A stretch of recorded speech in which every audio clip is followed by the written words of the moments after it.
What's up and good evening, everybody, and hashtag Nation and Bills Mafia. We were on a hiatus for a couple of weeks. It was kind of crazy not talking with you guys every Sunday. It was So just from the live. It was just from the live. I needed a siesta from Ryan and Joe. I don't know about anybody else. I needed that siesta. I'm glad to see that in the meantime, Ryan got that microphone he promised us he was going to get. I'm waiting for it. Oh, Yeah. sure. I'm waiting Okay, for it. sure. We're just like that check in the mail. All right, yeah, we're waiting for that check in the mail. I still gotta get it for him. Yeah, I'm waiting on you guys to provide one for the guest. Absolutely. Kind of audio-visual always- department are you guys running? It's a mom and pop shop. We don't take no private jets or anything. We're not flying first class. So Not upgrading to first class. No, not at all. All right, so everyone, obviously, hashtag Nation, you guys know Ryan, Joe, and Paul. Tonight's show is sponsored by Mr. Rogers Homes in association with Crier.co. Make sure to follow all the links, TikTok, Twitter, Instagram, and Facebook, as well as iTunes and Spotify down in the description. We're going to be giving out 2 tickets to the first day of Buffalo Bills practice. If you want to be entered into that, put hashtag tickets in the comment section, and then we're going to do the drawing at the end of the show. We'll give you a reminder about halfway through as well. Yeah, just a reminder that's in the chat, right? In the live chat, hashtag tickets, right? Yeah, just for people on the rewatch, if they're putting it in the comments, the drawing will have already happened. So yeah. I mean, if you want to, so if you are interested in going to practice, that's Wednesday, first day of Bills training camp. We got 2 sets of 2 tickets to give out, so just hashtag tickets. And they are free. I'm not charging anybody for the tickets. I know Donnie Brooker said the tickets are shamefully pricey. Unfortunately, people are charging. The lowest rungs of humanity have come out for Bills training camp, and they're charging for free tickets. So if you're interested in going, it's Wednesday. Practice starts, I think it's like 9:45. So hashtag tickets in the chat, and a couple of you will win some tickets at the end of the show here. Yes. The only price you have to pay is hanging out with us for. So, I mean, Yeah, unfortunately, you got to hang out with us for an hour, and then it's like $1 for the bus, I think. So. I mean, I agree. I think like 9 out of 10 people would want to hang out with Heel Joe. That's all I'm saying. Well, Heel Joe came out. When he comes out, yeah. Whoa, see, that's crazy right there.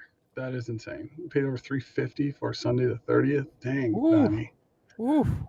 That's Ryan Lasel money right there. That is, yeah. So, guys, as the title says, we're going to go over the Madden ratings for the Buffalo Bills, as well as some other players. We can do some comparisons here and there. Who got rated too low? Who got rated too high? What are some surprise ratings that you have or that you've seen? I think before we even came on the air, Ryan, you had a very, very interesting thought about Stephon Diggs in comparison to Josh Allen. You want to share that with the hashtag faithful?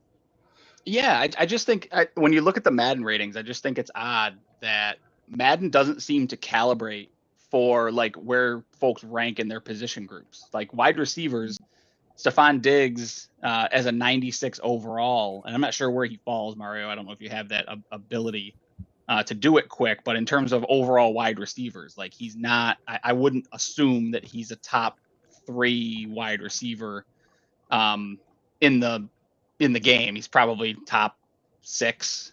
There's probably a few guys that are ahead of him. I think justifiably Justin Jefferson, I know, was a 99 overall. They made the big hoopla about that. You got to take off so he's 5th overall. Okay, so as the 5th overall wide receiver, he's a 96 overall, whereas Josh Allen, I believe, is the 2nd highest quarterback, and he's a 90 overall. So it's just interesting to me that Madden hasn't figured out how to calibrate, make it make sense, right? Mm-hmm. Like how is Mahomes a 99 overall?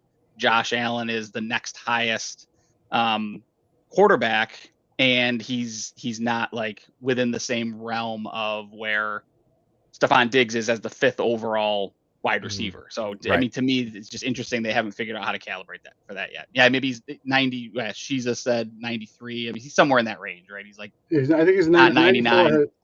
EA has him at 94, but I think it's a very interesting topic. I mean, if you ask anybody that's not a Bills fan, it's because Stephon Diggs made Allen. That's why he's higher.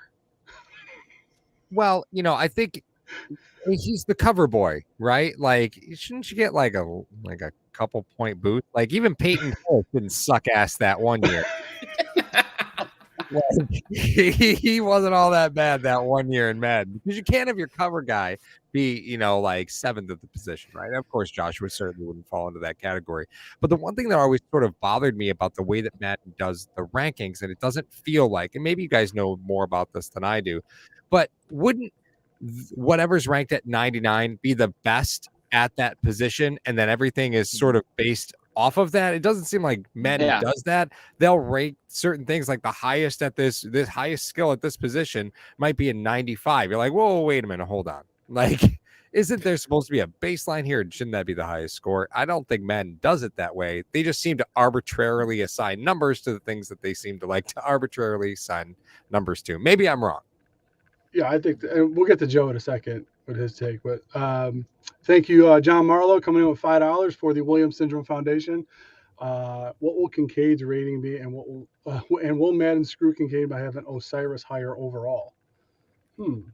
That's an interesting one. Well, so interesting. So I have Kincaid sitting at 76 right now. And one thing I was going to bring up, by the end of the season, and maybe for next year's Madden game, I expect Kincaid to be higher than Dawson Knox.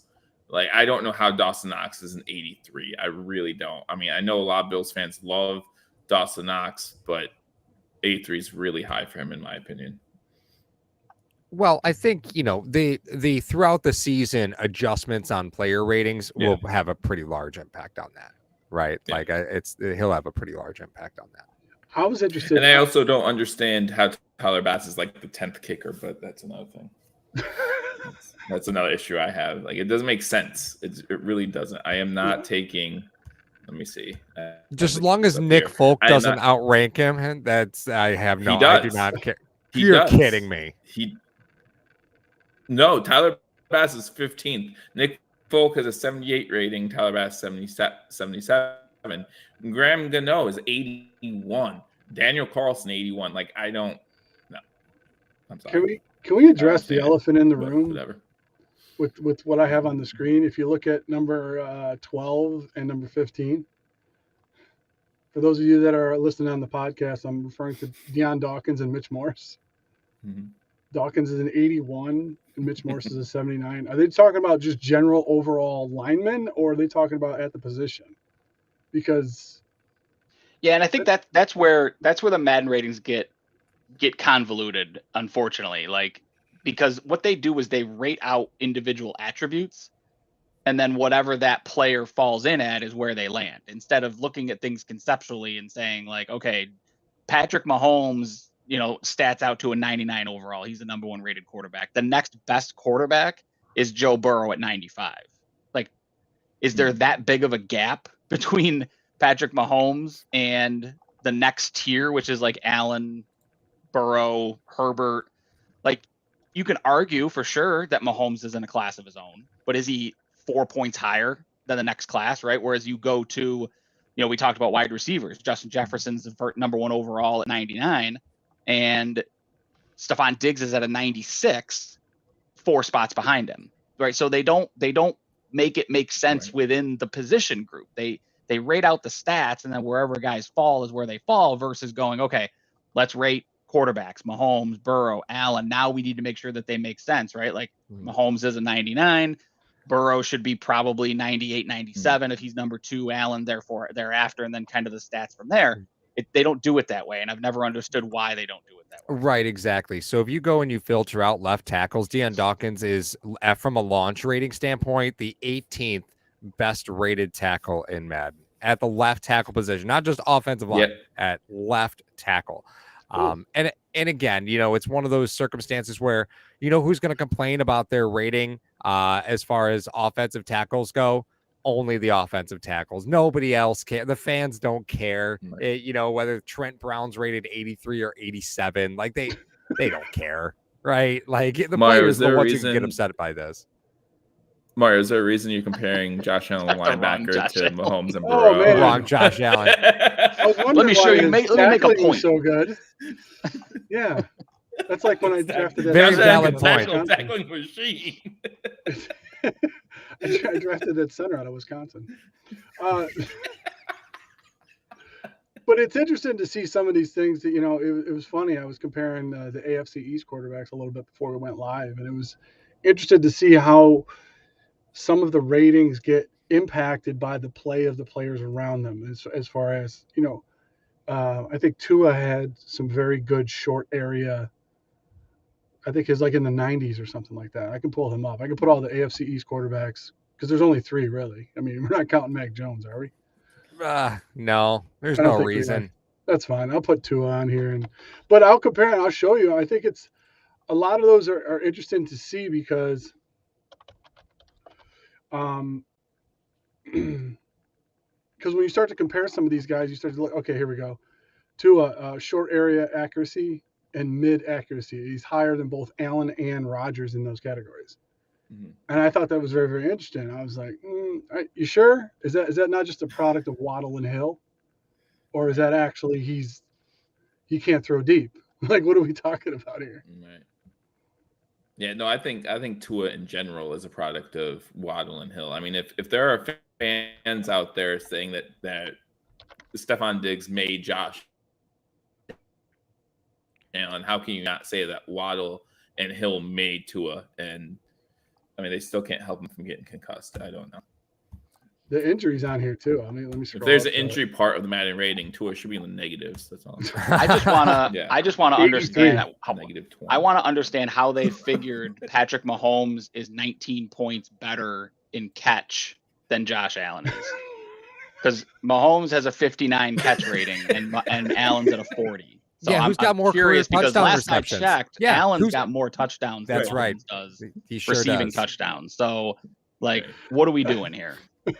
Make it make sense, Madden. It's funny. And by the way, Allen has a 2 points higher in kick power than Mahomes does. So, there you go.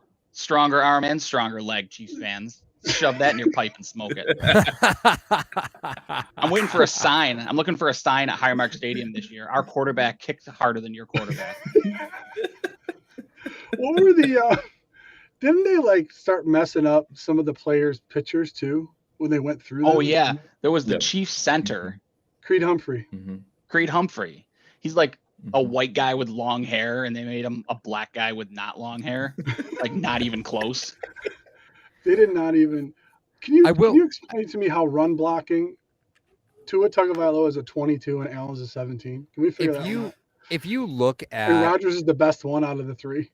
If you look at the skill moves of runners, so stiff arm, spin move, juke move, jump, Josh Allen looks like how Sam Gash would have been graded in this video game.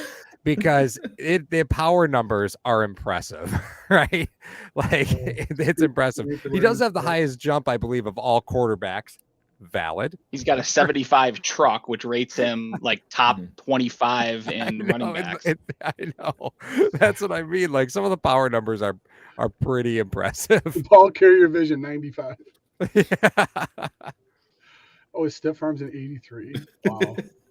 Yeah, and then you look at some of these things. Where was it? Where did I just spin move? Where's the did they say move? That Rodgers had a higher interior blocking? How do you even grade? Yeah, what are we doing? What are we doing here? Come on. I have no idea what some of those. It's just so arbitrary. It's painful. Pursuit. So if these 3 guys had to play linebacker, looks like Allen's the best one out of the 3. Well, it depends on which Josh Allen you have, right? Right. Some Josh Allens play linebacker. No, but it seems silly to me. You still rate these individuals in these categories in order to put it in the. I'm sure, obviously, EA has the algorithm to average these guys out and what categories actually weigh more against what the numbers are. But do you really need to have tackling and sideline to sideline quickness? There's no reason to have separate ratings for all this, right? Shouldn't all quarterbacks just be they all get the same thing, just like all kickers, they all get the same base rating? What are we doing with all this stuff? Yeah, I don't get it.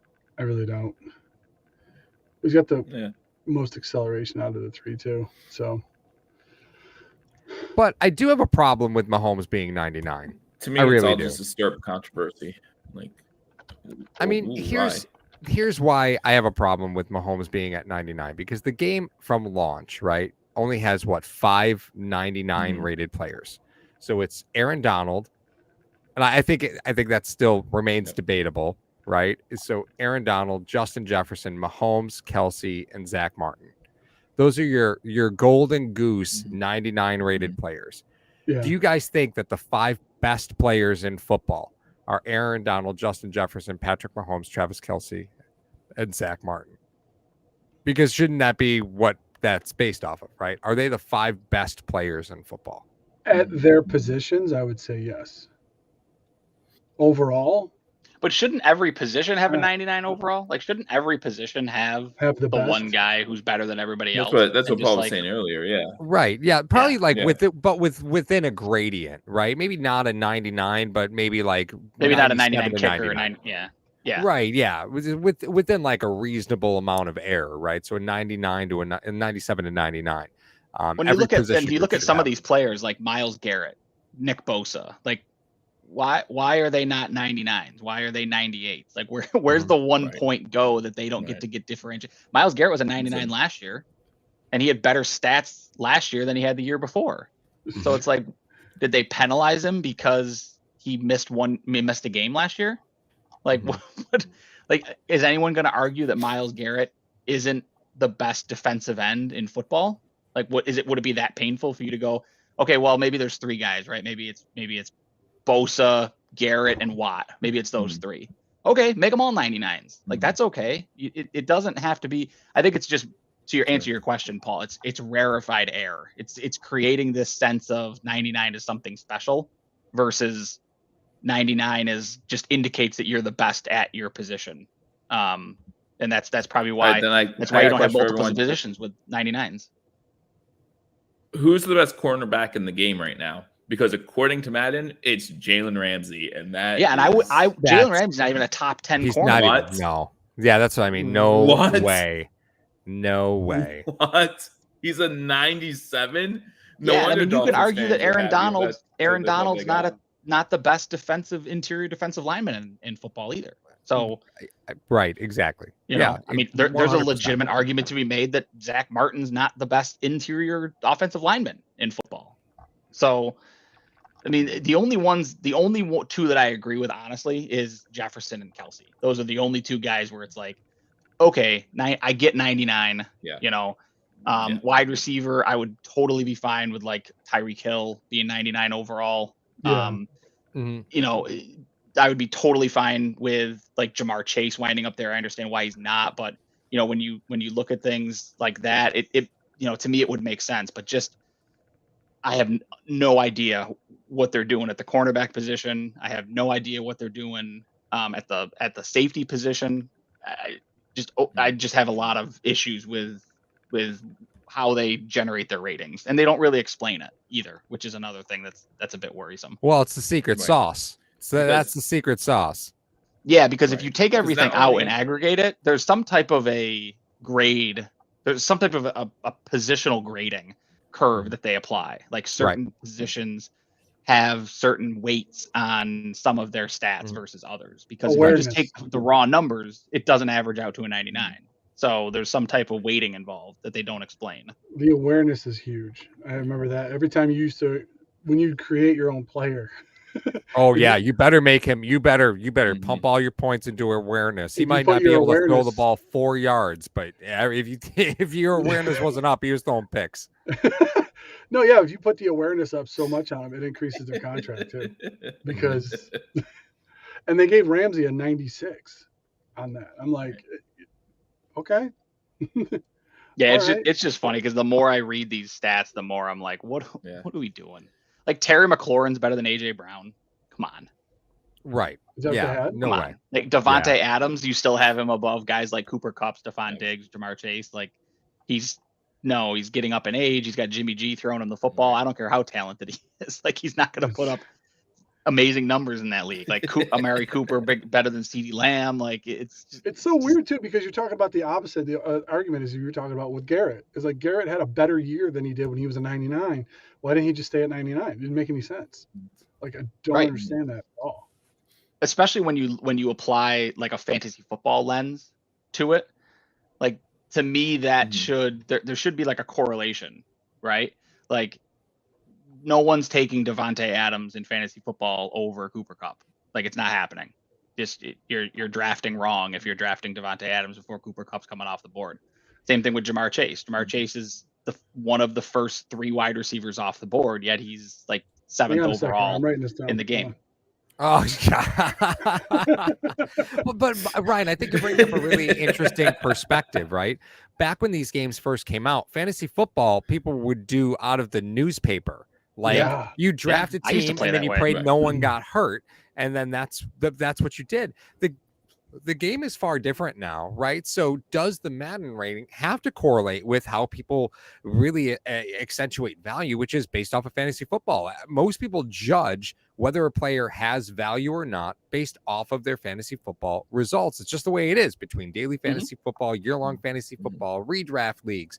The mock draft season is crazy, right? So is Madden an antiquated system to rate because it's really not taking the fans' perspective of grading people by fantasy value, which again is very different than the way they're grading from a Madden standpoint. Yeah, absolutely. I mean, Madden still calls them halfbacks. I mean, that just, it just feels like there's things that they have decided to not come into the 21st century in regards to it. They're so focused on graphics that they've lost sight of gameplay. They've lost sight of the ratings making sense. They're losing sight of the fact that people are more in tune with the ratings, and it's not just before when we would play when I was in college and high school and stuff, you would just get it to play with your friends. Like there was no Madden Ultimate Team, there was none of that stuff, and the ratings didn't matter because I'm going to play as the Bills, or I'm going to play, if it's 2003, I'm going to play as whoever has Michael Vick on their team, right? Like that's kind of how everybody played. It was like devastating. It was like, oh, I'll be Michael Vick, or I'll be one of these running quarterbacks because we were ahead of the curve, and like our running quarterback makes a difference. But now it's like, Nick Chubb's the best running back, the best halfback in football, and everybody's looking at it like, all right, cool, like maybe, but he's not the first off the board when it comes to fantasy football. Like he's running back 3 right now, average draft position. So nobody thinks that he's the best running back when it comes to a game, which is what Madden is. Like it's a fantasy game, and nobody thinks that Nick Chubb, maybe he's the best running back talent wise in football, but I'm not drafting him first overall. I'm taking Christian McCaffrey, like, because he's in the best position. He's catches the ball. He does all those things, and it's like he's the best at what he does, which is why I drafted him first overall. Too, so. Are you still taking him first overall in non-PPR leagues? Sure. Like, which running back are you taking first in non-PPR? Christian McCaffrey. Okay. Yeah, I mean, because yardage is yardage. I mean, yeah, he's bumped up because of the catches, but he's the touchdowns are going to come. He touches the ball a ton. Yards are still a thing.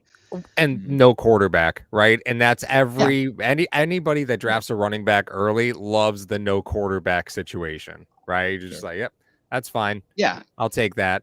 Well, the thing is, I mean, same point I made with Devontae Adams. Like you've got Austin Eckler, right? Like he's the 7th highest rated running back. He's RB2 right now in fantasy football. Like he's the 2nd most talented player in the game. So and DZ makes a good point. It's supposed to be a stimulation. That's a good point. Madden is supposed to be a stimulation. So that is a good point, but I still think that fantasy is kind of a simulation too, right? In that you're banking on what guys will actually do and not what you hope they will do. There's a little bit of that, but I think when you take all things into consideration, situation and all that should also impact players' overall ratings. Yeah, I mean, was it? Paul and I had a discussion about this with the tight end position in fantasy. Like the difference between number 1 and number 2 is the difference between number 2 and 19. You said something like 19. That? Yeah, it's crazy. But George Kittle George Kittle, I mean, is rated at a 96. And then Sure. Travis Kelce's a 99. But it's like, is he really 3 points below him? Like if it was, I think it's, do you guys think it's that each one of these entities just wants to be right on a player versus another entity? It's like, oh, you should have taken this guy because he was this high. And then Madden will be like, well, we rated him high on us. You should have took him, talking about Nick Chubb or Kittle or somebody like that. So I there's a point though where the ratings just don't make a difference, right? Because you do find ways to figure out what skill set in a player values your playing style the most in Madden, and then you just absolutely exploit that, right? Like again, you go back to the days where we draft a fantasy team and none of us would get a quarterback we like. So we'd all just pick up Seneca Wallace on the free agent wire and we'd all be running around with Seneca Wallace who couldn't throw a ball accurately past 7 yards. And we all dealt with it. Right. Like, but that's what you did. Right. You made those decisions. You'd go out and you'd sign Dante Hall because you knew he was available and you just throw a screen at Dante Hall. And that was your entire offense. Right. That's what you did. Right. So at some point, the ratings being what the ratings are, the truth of the matter is there's different skill sets that are best aligned to your playing style within Madden. Your goal there is just to try and figure out and exploit that. And that's not really all that different in the NFL. Right. The NFL offenses do that exactly. So I think that's what makes Madden fun. But it also makes Madden frustrating when, you look and you see Matt Milano and Matt Milano's rated an 88. And then you see Tremaine Edmonds and Tremaine Edmonds is rated an 87. You're like, you just didn't know what to do here. Right. Like you just didn't know what to do. I get it, guys. I get it. I don't know. Just tell me you don't know how to rate defensive players without telling me you don't know how to rate. I swear to God, we've done over 1,000 episodes on hashtag, and I swear to God, about 86% of those, Paul has mentioned either AJ McCarron or Seneca Wallace in all of those. He makes it it's like someone made a bet with him. They said, "Bet you can't mention him on the live stream." I got you. We're talking about men. But Seneca Wallace was he was a nerfed Michael Vick. Free agent hack. Right. I mean, free agent hack. I remember I used to play a guy online, and he used to have Peerless Price and Michael Vick as the defensive ends because you could put them anywhere at that point. He used to have them rush off the end. I couldn't even get a ball off. Ever. Yeah, back when stamina wasn't a thing, where football players could play both sides of the ball and you could just absolutely hammer them into the ground. Yeah, can't do that anymore. They figured that one out, guys. They figured that one out. Oh, man. All right, but if we can get over just some serious Buffalo Bills news, as Ryan brought it up to us a little bit earlier today, Buffalo Bills are going to have a tryout or someone coming into camp tomorrow. Ryan, do you want to unleash that on the hashtag Faithful? Yeah, if you guys haven't seen yet. So former 3rd-round pick Jace Sternberger, tight end, I believe it was Green Bay he was drafted by, and played in the USFL, had a really good season in the USFL. He was actually a final 30 visit for the Bills back in 2019 heading into that draft. So they were interested in him then. He's coming in for a tryout tomorrow, which is Monday. So, which I think is interesting because, the question that I would ask everybody is what does this mean for what this team's looking to do with the tight end position? They obviously have Knox. They go out and they draft Kincaid. Now they're looking at Sternberger. So is this we're not happy with Quentin Morris potentially being our tight end 3 in the situation? Or is this a sign that this offense wants to run more 12 personnel, 2 tight ends on the field at the same time, and they feel like if one guy gets hurt, they need someone better there because Quentin Morris is going to be doing other things on the team, special teams, H-back, all that kind of stuff. And they need a 3rd tight end that can catch the ball because one thing Jay Sternberg can do is catch the ball. So, what do you guys think this means for what this team is looking to do at the tight end position this year? Joe, what do you think? Yeah, I mean, first we have to remember, 90 guys. So you can just add players. Is this someone you're bringing in who has upside, who is, just got done playing USFL, so that he's, in shape, ready to go, and can he provide that competition? But you're right. I mean, you look at the size of Jay Sternberger and the fact that he can catch the ball. What does this mean for the Buffalo Bills moving forward? I would like to think that the Buffalo Bills organization will take a look at anybody, right? Bring somebody in. I mean, you look at his stats from the 2019 season, didn't exactly do great, right? One touchdown, I think 12 receptions, what I read. Went to Seattle, didn't make it there, and then moved on to the USFL, where he had a good season, like you said. So I would hope that the Buffalo Bills as an organization would take a look at anybody who puts their hat in the NFL pool and says, yeah, I want to go over there and see what I can do. And I think that that's what this is. And, Morris maybe is one of those guys that could be cut. And so they're taking a look and saying, hey, what can Sternberger do? Is it worth putting him on our squad for a little bit and seeing how he does maybe in the first 2 preseason games, something like that. But yeah, right now I wouldn't think too much into it. But it could be something here moving forward. So I'll jump in here. First off, I want to point out that Jay Sternberger kind of fits the mold of what Buffalo has done with that tight end position, right? And the way that they've crafted their roster, because you guys have been talking about Quentin Morris. He's 6'2", which would make him the second shortest tight end currently roster, right? Reggie Gilliam is the shortest. Quentin Morris is 6'2". He is the next smallest. After that, the next smallest guy is 6'4". So, there's a very definitive look in that tight end room. And I can't believe none of you guys are talking about the University of St. Thomas finest, Nick Gugamos. I have no idea what that is. Yeah, I mean, I've never heard of St. Thomas. What's his Madden rating? My age.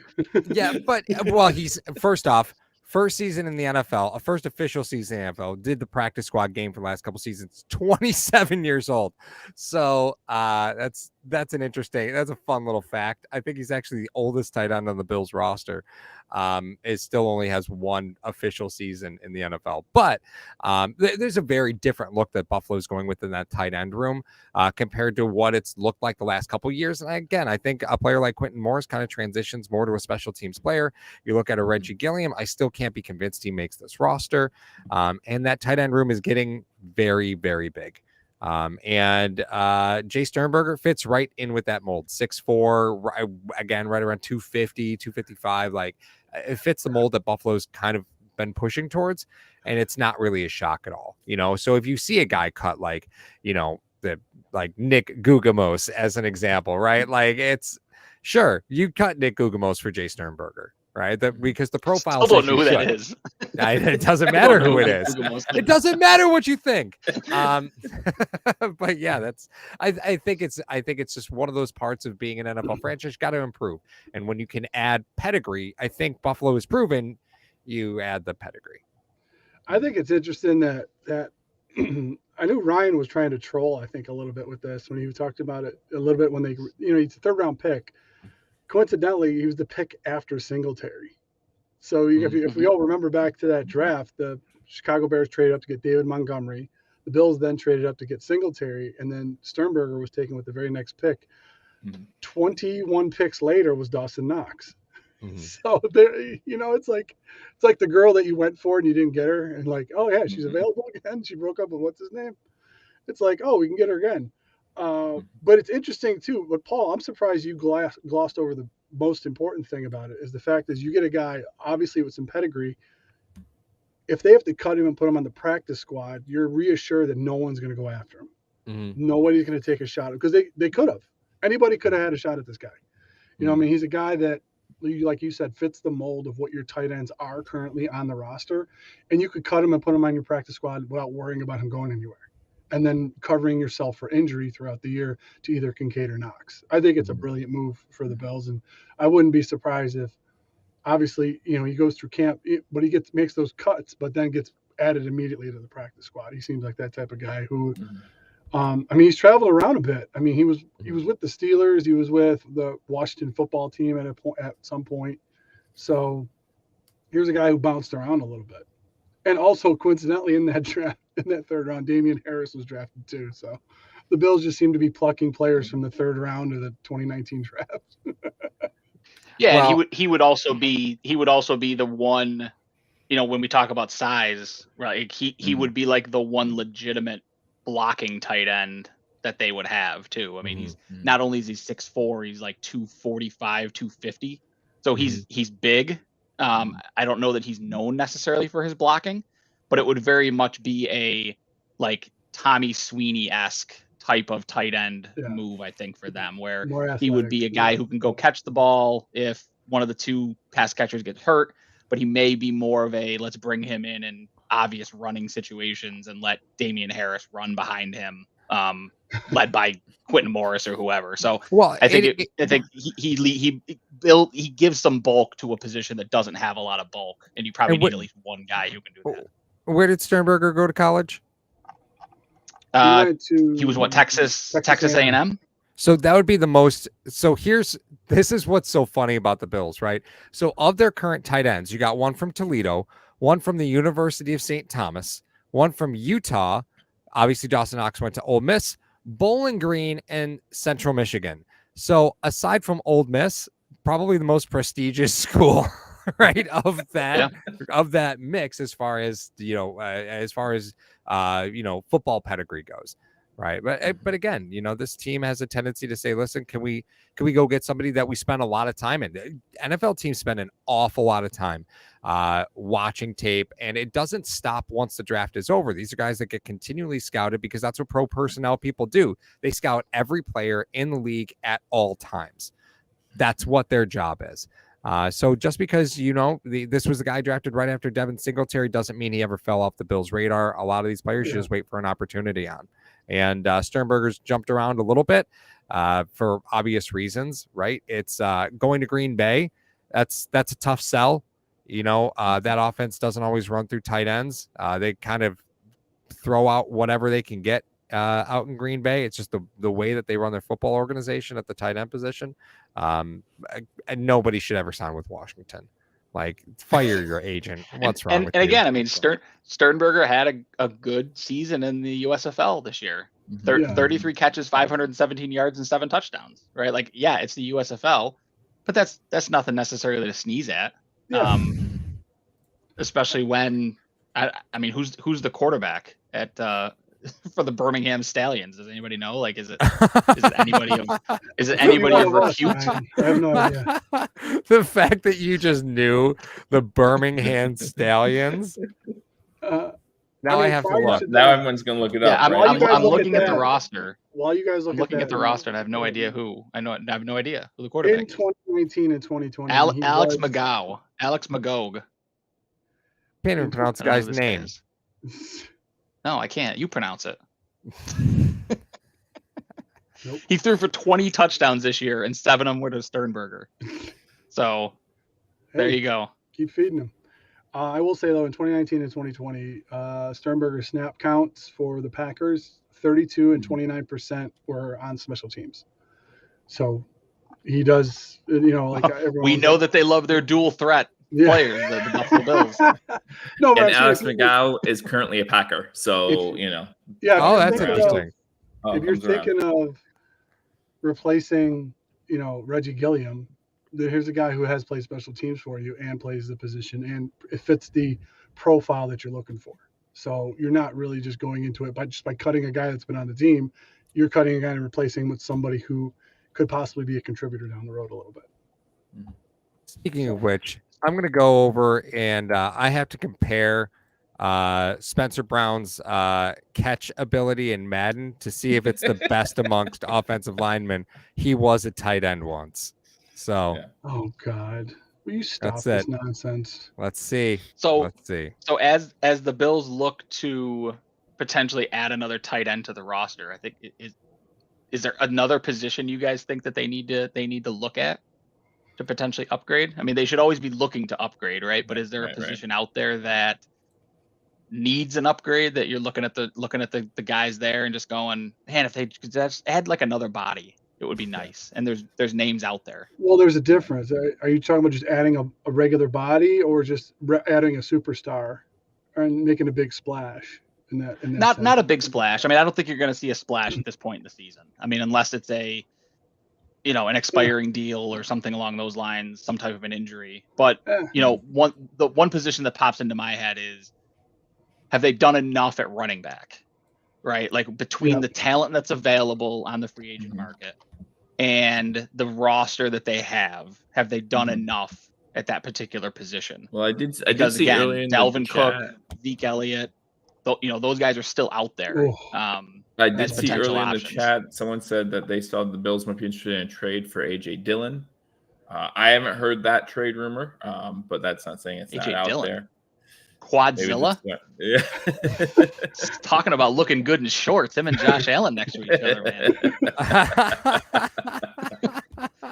I do enjoy fantasy football. I do enjoy some AJ Dillon, man. It would be interesting to see him. You had him on his roster since on your roster since college. Like you've had him forever, I think.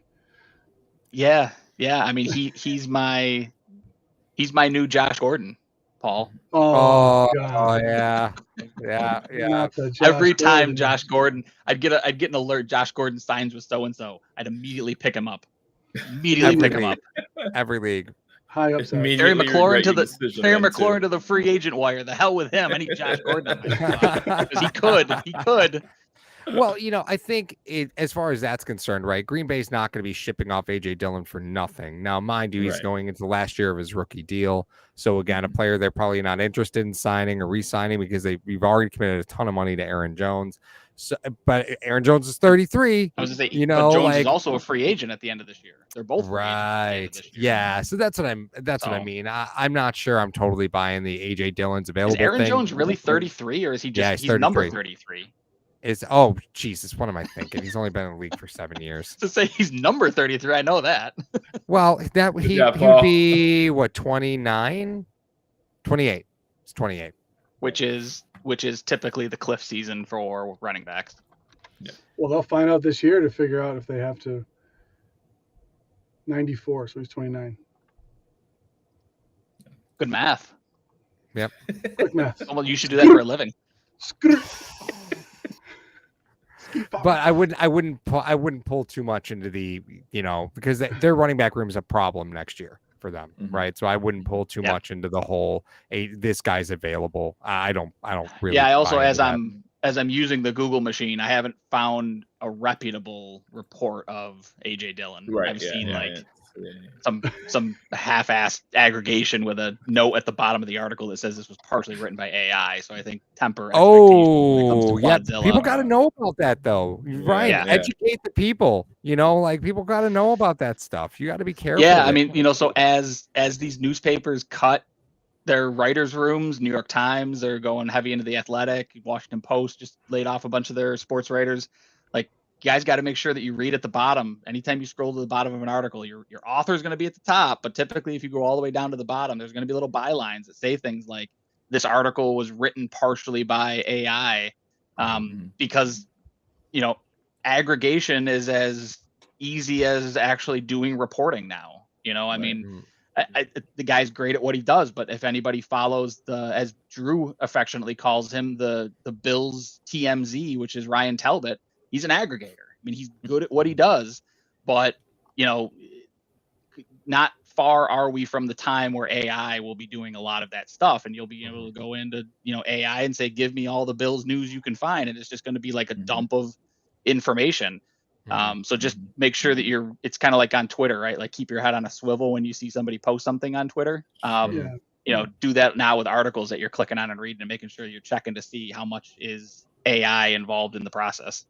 To go back to a conversation, I'm going to write EA Sports a strongly worded letter because not only is Spencer Brown have a 55 catch rating amongst tackles, which, by the way, I believe is good for 6th. He's not even the best rated Bills offensive lineman in catch rating. So let's play a game quick, boys. There's 3 of you, right?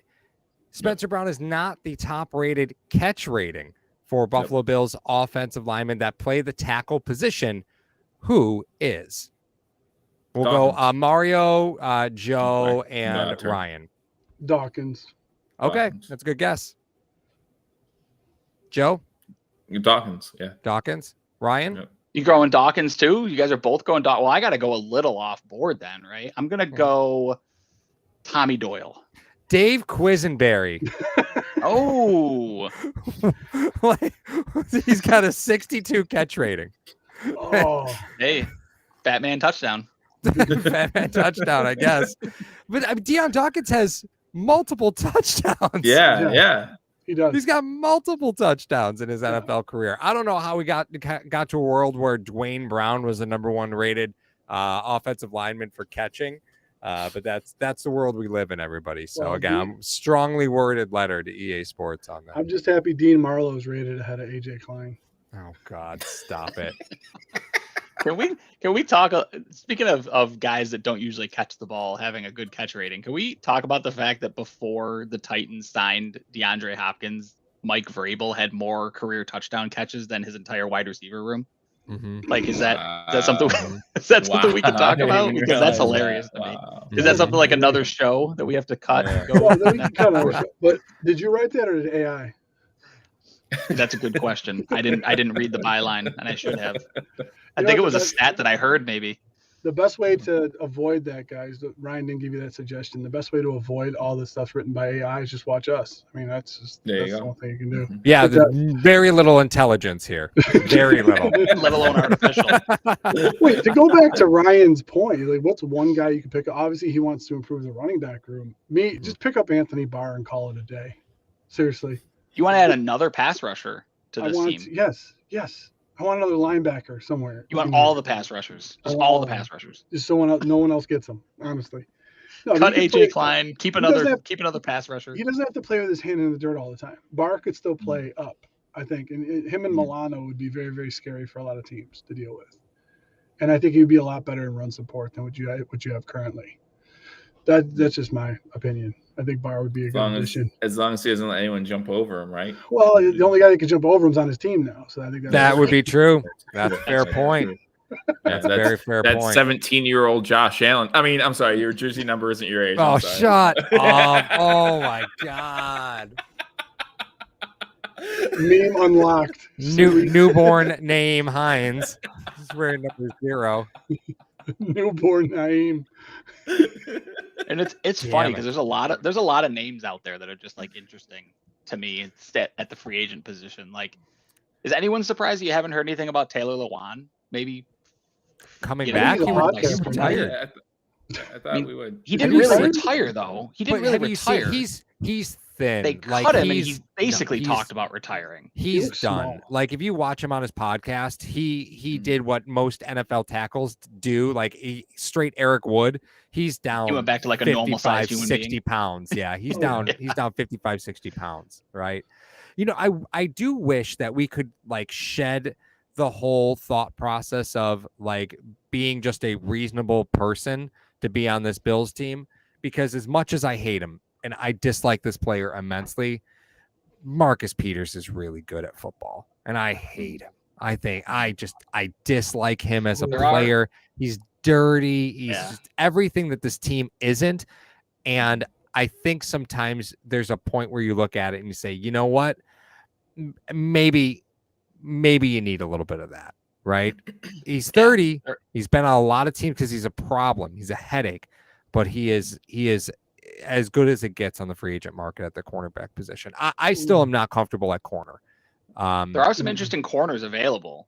Yeah. It's- Yeah. Peters is one. I saw he's working out for somebody this week. I don't remember who it was, but he was going to work out for somebody. But Byron Jones is still out there. I think. Yep. Has Ronald Darby? I don't even think is signed with somebody. I know he's young. He's younger than Peters and Jones. Darby can't be 30 yet, right? Because he was drafted for Buffalo like 20. Was it 16, 15, or let's see 16? here. It's 29.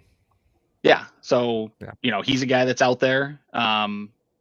Who else is out there? I saw another name. Bradley Roby is another name. I'm Mhm. surprised isn't caught on with somewhere. There's guys like the early 30s at the cornerback position, which isn't by any means the twilight of that position's career. That would be interesting for the Bills to add just for some depth. I mean, you've seen them do it before. Well, Just bring them in and see if they got anything left in the tank. the thing with that is that some of those cornerbacks, when they get up there in age, they start making that transition. If they're heady enough, they'll make the transition over to safety. And I don't think that's something that Buffalo needs right now. If you had a guy that was going to be a cornerback, maybe transition him over to safety, you already have 3. at this point. Mm-hmm. And the guy might be like, hey, other teams may be like, hey, do you want to make a transition over to safety because you kind of lost a step here and there, but you could extend your career maybe 3 years. And they're probably like, no, I'm still a corner. So that may be something that a lot of those free agent corners are doing right now. And they're meant to swallow some of their pride and say, look, all right, I'll play safety for you for like 8 games and see how it goes.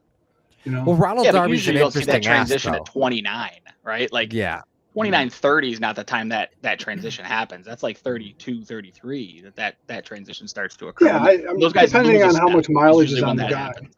Depending on how Sure. much if the guy's a slot corner and he's taking a lot of hits inside, it could be one. Yeah, of but those if where, you've got a guy like Ronald Darby who ran like, what did he run at the combine? Like a 4.4, like just blazing fast, right? If he was a fast corner, that's not something that typically starts to wane until you're in your, early to mid 30s. You don't start Jones just ran a 4.5. I was just going to say that Pac-Man Jones just ran that in street clothes for McAfee. So that was funny. That was a good one. I like that. He goes, that's the first time I ran in how long? I'm done. He said that's the last time he's going to run too. Yeah, he's not going to run again.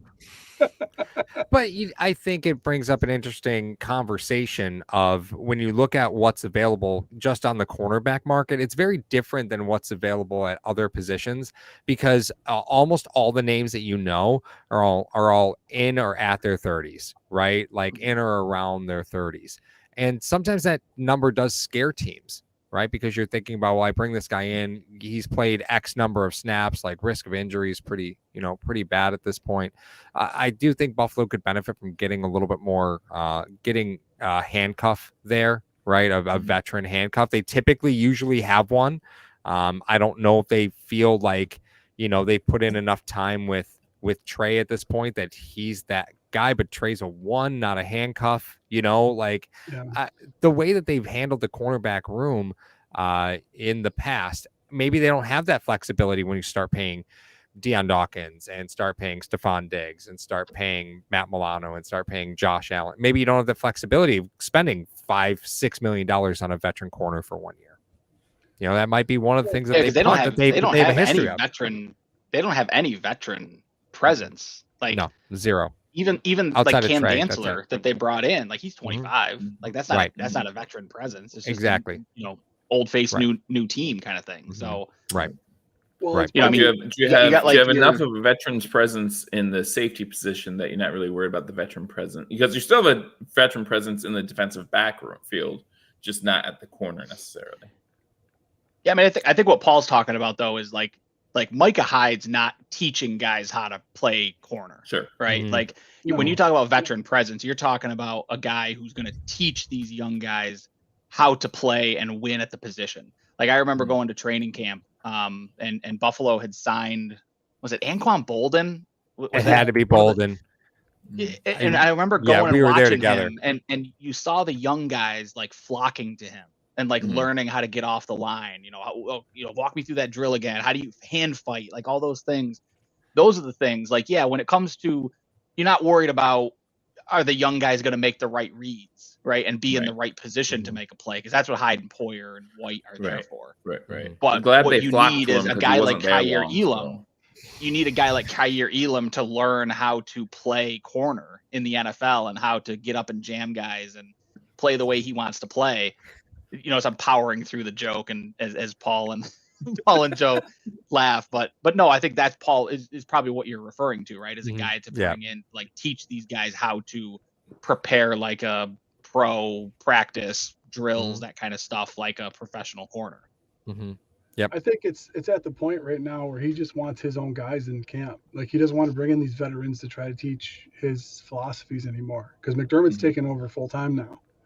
So I don't think he wants to have too many distractions when it comes to having to reteach something at a position that right now all the guys that are currently on the staff pretty much for the most part know what they're doing, know what he wants, know the system. Well, and McDermott was a corner too, right? So he knows how to teach a lot of that stuff. Yeah, but he doesn't have Frazier there anymore. Like Frazier could still oversee the defense, where McDermott could take the corners aside and do whatever he wants. Now McDermott's overseeing everything. He can't really go with some of that one-on-one time. So everything that the guys have been taught up to this point, depending on if they're going to change something or not. We don't know if they're going to change the defensive philosophy, and we're going to see that very, very soon. Obviously, in the first couple of weeks of the season, to see what has changed with McDermott at the helm. Yeah, Mario, that's a great point, right? Because I think now that McDermott's overseeing that defense, incumbency matters, and specifically at that cornerback position, right? So you have Trey. Like if you go and run down the list of corners, it's a lot of people who have been there for a while now, right? And that's why I think incumbency matters. Specifically for this season, because you lose Leslie Frazier, you retain Sean McDermott, and McDermott just is not going to have the ability to spend the time at that position, right? Again, which kind of leads me to, I'm kind of surprised they haven't signed that veteran corner, right? Because it is sort of the earmark of a lot of things. But again, this team are in the early stages of being in McDermott would sign players that they were very familiar with already. They've kind of run through the list of those guys, right? Guys who had been in a previous system with them. Guys they were already familiar with. The well's dry there, like your last shot at it was James Bradbury, and you weren't paying him $40 million. And he was only there for a year with McDermott, right? So, like, and Josh Norman, right? And you saw how well that worked out. Right. Yeah, exactly. And notice this last season after Josh Norman, the Bills didn't have that veteran corner, right? Like they didn't have it last season. They don't have it right now either. So it is possible they're moving away from that. But it's no shock that the cornerback room is going to look very similar to the way that it did last year. I think McDermott's just going to kind of run with what he's got because it's the devil, right? Like it's the devil, Yeah. Not a lot of questioning there. Ryan, and then from I think it's just wild to see some of those names that are out there that are still free agents and I find it difficult to believe that Ronald Darby doesn't have a place in this league right now. Well, Ryan, at the age of 29. Paul brought up a great point when we were in the car. He's like, if you want to bring in one of these veteran guys right now with your rosters at 90, you have to cut 2, maybe 3 possible guys in order to get that player on your roster. And those are probably positions that you're going to have to even replace anyway. So what do you do? I don't know. Okay. Your team, or do you go and try to get one of these guys to help? So Nick Gugamos doesn't get to practice for the first 3 weeks of camp. What are we talking about here? It's a cap issue, Ryan. It's a cap issue. Like you can't for Buffalo, you simply can't afford anybody. So you'd have to cut a bit of fat to make some room for a player. That's why all this talk of Dalvin Cook's available. What about Ezekiel Elliott as a third down back? Like Buffalo's not interested in that. They're not in on that. They were in on D-Hop to ring chase, and D-Hop doesn't want to ring chase. Like they got Taiwan Jones money. Everybody, like that's what they got. They got Taiwan Jones money. That's it. But at a certain but the question becomes, at what point does Taiwan Jones money become enough for a guy like Ronald Darby, right? Like where does that, where do those two accesses intersect each other?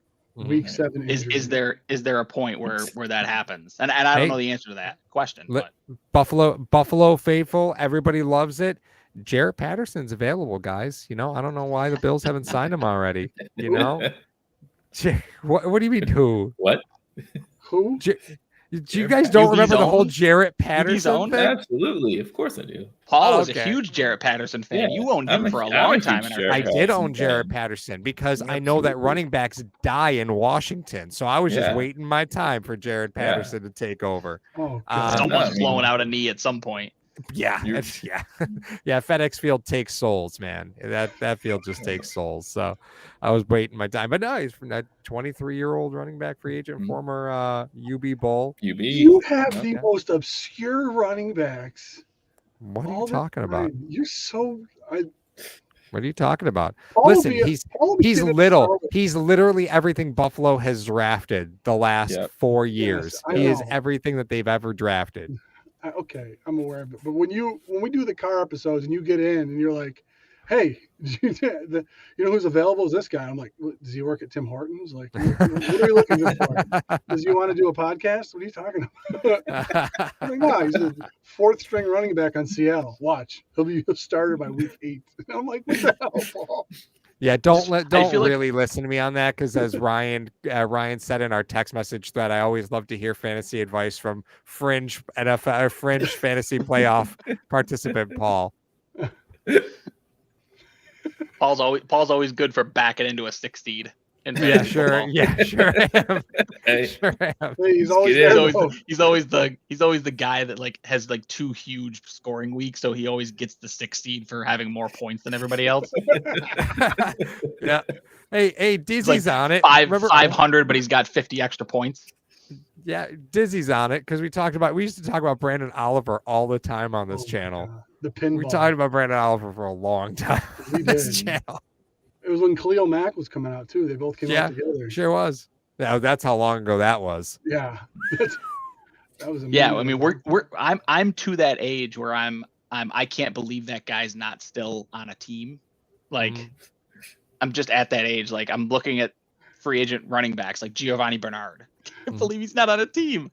Like, how is it that I'm old enough to remember when Giovanni Bernard was a thing in fantasy football? Like, he was a sneaky play in case like they lost Joe Mixon and he'd go out and catch 60 balls or whatever. And yeah, it's like, oh my God, how can the reincarnation of Frank Gore, Leonard Fournette, not have a job right now? Like, if you need a guy to go get you 4 yards, go get Leonard Fournette. If you need a guy who can get you 6 yards, don't go get Leonard Fournette. Go get somebody else. I'm still of the mindset that David Johnson just never got his shot. Yeah, that was his problem. David Johnson's still a free agent. He's only 31. Come on. That's a tough 31 there, buddy. You can't run I was pro Leonard Fournette last year for the Bills before he re-signed with Tampa. I was like, Leonard Fournette, sign him up. Super Bowl Lenny. Pick him up. Where do you get these names? You just think of them throughout the day. No, there are other people's nicknames, like Kareem Hunt. How does Kareem Hunt not have a roster spot? I'm sure pending felony case. Like, I am sure. It sounds like that's the issue with Delvin Cook too, right? Why isn't that a Madden rating, by the way? Why isn't off the field a Madden rating? You know, you would think that would be a reasonable thing to add in, right? Like off-field issues. Off-field issues, well, right? You get like 9 games that plus or negative and points. Then your guy gets suspended for 6 games for testing positive. I did hear that they were going to make a deeper GM mode this year. So who knows? Maybe off the field suspensions are coming. Jordan Addison, maybe they can add that to his rating for a rookie this year. Boneheaded decisions, and maybe that like goes away after their 3rd year in the league or something. What was the game that Lawrence Taylor advertised? It was only around for 1 year. It was a video game that Lawrence Taylor did all the advertisements for. It was like an NFL Blitz type. It was an NFL Blitz type, but it was like because Lawrence Taylor. I mean, come on, there's Lawrence Taylor. Like, he was not on the level when he was playing football. He wasn't on the level after. It wasn't NFL Blitz. It was that Blitz the league. It was Blitz though. Blitz the league. Blitz the league. That what That's it was? it. Yeah. That was it. That was the one where when players would get hurt, you could go off to the sideline and you could like give them injections. That's it. To get them That's on the it. field. That's what I'm talking about. That's what I'm talking about. Thank you, Ryan, for backing me up on that. I couldn't remember all the details to it, but I remember it being shady. Like it had like Mortal Kombat-esque fatalities, like a guy would like punch the ball out of somebody's and like their heart would explode or something. And be like, he's gonna be out for 3 plays. Oh yeah. Or you can give him a shot and he'll come right back on the field. That's exactly what would happen. Right. That was the 1980s, guys. It's not a video game. Mutant League Football. That was another one. Yeah, I remember that one. I allowed my kids to play NFL Blitz because I emulate all the old computer or all the old video games, and they played NFL Blitz and they were like, how is this? How did you find this to be fun? I was like, really, the fun was you would just power tap, because it always had the logos. So you just randomly tap, and sometimes you get games with guys with like heads that were 4 times their normal size. And there's all sorts of weird stuff in NFL Blitz. It was marvelous. It was marvelous. NFL Blitz and NBA Jam. Those are the games, man. Absolutely. Can't buy a bucket. NBA Jam was the best. Then Mario. There it is. Blitz the League on Xbox. Oh my God. Hey Ryan, do we have any names from the chat for the Bills tickets for the first day of camp? Yeah, we did actually. Uno. Two. I saw two. Yeah, Teddy Bandana. I saw, and who was the other one, Joe? Oh gosh, you want me to remember names? Yeah, I'm putting you on the spot. You're the one that said it. I didn't see anybody else. There was another one. I know I saw it. Yeah. I know I saw it. Why isn't there like some AK control left Cash. my stream? Yeah, there you go. AK Cash was the second AK one. Cash. Yeah. Yep. All right, right. so AK Cash and who was the other one? Johnny Bandana. Is that what it was? Yep. Bandana. Yeah. So, guys, my Twitter handle is in. Oh yeah. So you can email. So Mario just dropped the hashtag email address in the chat. So hit them up with an email. I will get your information, and you guys will both have 2 tickets to training camp on Wednesday. So thanks for entering. Thanks for sticking with us for an hour and listening to us talk. But hopefully you guys enjoy it. It's going to be a nice day. I saw the weather, sunny and late upper 80s. So it'll be a good day to head to camp and check things out. Should be a busy day too. First day of camp. It's always a good time. Yeah. If you're bringing your kids, make sure you hang around. Josh always makes sure he signs as many autographs as he can after practice, and the players are really willing to sign the first day. Usually things tend to wane as camp wanes on and guys start to get hurt and banged up and stuff. But first day is usually pretty good for autograph chasing if you guys are interested. Yeah, I remember I went to camp and I was so excited because I finally got my dream come true of the Bills acquiring Jordan Matthews, which they should have done in the draft instead of trading for Sammy Watkins. Should have just drafted Khalil Mack. And never mind. Doesn't matter. Doesn't matter. In any case, I remember Jordan Matthews. I'm at training camp. I was like, finally, all these years, I'm vindicated. He didn't make it through practice. Nope. He didn't make it through that practice. Leaves with a chest injury. No, Paul, as the a equivalent of a lower body injury. As a salary cap connoisseur, Paul, what do you make of the Bills not having anybody put on the PUP list yet? There's no rush. There's no rush, right? Like you see teams doing it now, though. Like Cincinnati, I think just put 4 guys on, and a bunch of players on PUP list. Yeah, a bunch. I don't think Buffalo is that telling when it comes to like a Von Miller? Is it telling that he's not on PUP heading into camp? At least to get the designation on him. I mean, I think I don't know what Buffalo benefits by not putting players on PUP because it leaves you less roster spots. Right. So that's what I mean. I don't know.